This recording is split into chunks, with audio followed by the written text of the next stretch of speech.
ఇలాంటి సంఘటన జరిగినప్పుడు అడ్మినిస్ట్రేషన్ కూడా చాలా అప్రమత్తంగా ఉండాలి.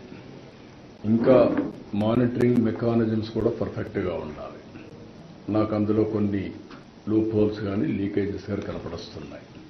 అందుకే అక్కడ ఉండే ఆఫీసర్ ఎవరైతే ఉన్నారో డిఎస్పీ రమణ కుమార్ అయితే బాధ్యత లేకుండా పనిచేశారు. అదే మరిగా అరుణాథ్ రెడ్డి డైరెక్టర్ గోశాల, ఒకరు పోలీస్, ఒకరు అడ్మినిస్ట్రేషన్ పెడితే ఇద్దరు అది జరగకుండా కాపాడవలసిన బాధ్యత వీళ్ళపైన ఉంది. జవాబుదారితనంతో ఉండాలి, పనిచేయాలి.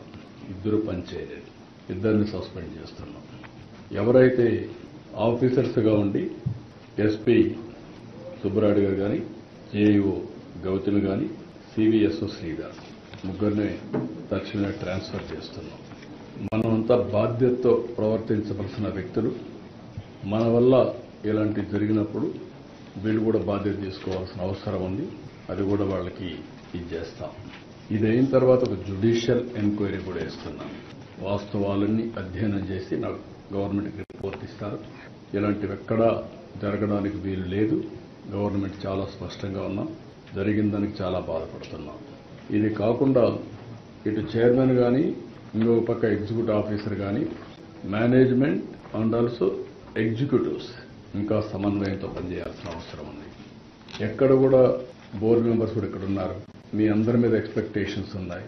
నేను చాలాసార్లు చెప్తున్నాను, మీ యొక్క వ్యక్తిగతమైనటువంటి ఆలోచన విధానాలు దేవునికి అప్రతిష్ట తెచ్చే పరిస్థితి వస్తే అందరం కరెక్ట్ చేసుకోవాల్సిందే. ఓసారి దేవుని మీద భక్తి ఉంటుంది, మనం చేసే పనులు మాత్రం ఓసారి ఉత్సాహంతో చేసే పరిస్థితి వస్తుంది. అలాంటి చేయకుండా దేవుని పవిత్రతకు దెబ్బ లేకుండా చేసే బాధ్యత మీ అందరిపైన ఉంది. మీకు మనస్సాక్షి ఉంది, ఆ మనస్సాక్షిగా పనిచేయండి. అందరూ కలిసి అవసరమైతే మీరందరూ కూడా ఇన్వాల్వ్ అయ్యి ఒక్కొక్కరు ఒక బాధ్యత తీసుకొని ఒక సేవకులుగా మీరు సేవ చేయండి.